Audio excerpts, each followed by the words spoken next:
کل کا بادشاہ آج کا فقیر، سعد الفقیر جسے اب لوگ بھکاری ہونے کے طعنے دیتے ہیں۔ کوئی دور تھا جب سعد الفقیر محفل میں صوفیانہ کلام شروع کرتے تو راہ چلتے لوگ بھی رک جاتے تھے۔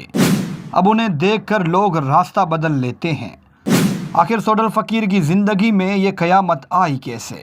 شاہ عبداللطیف بھٹائی کو گایا، بابا بلے شاہ کو گایا، سچل سرمست کو بھی گایا، جانن فقیر، رکھل شاہ، چیزن شاہ، راشد مورائی کی شاعری کو بھی گایا۔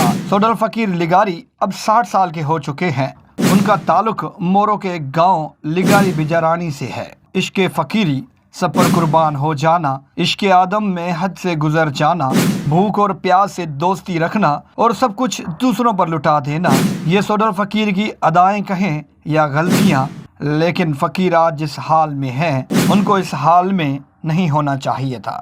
سعد الفقیر اب گنگناتے ہیں تو آواز میں درد، تکلیف اور مفلسی دھن بن کر سن کو رلا دیتی ہے۔ سعد الفقیر نے جوانی میں بہت بڑا نام کمایا، لوگ انہیں استاد بھی کہتے ہیں، لیکن بڑھاپے پر اب جوانی کا زور کہاں چلنا تھا۔ سعد الفقیر اب محفلوں میں کم، سڑکوں پر زیادہ دکھائی دیتے ہیں۔ کاش یہ فنکار کسی ترقی یافتہ ملک میں ہوتا تو آج اس کے نام کا سکہ چلتا، لیکن ہائے سندھ کے نصیب۔ ویسے آپ کو کیا لگتا ہے، سعد الفقیر جس حال میں آج ہیں اس کا ذمہ دار کون ہے؟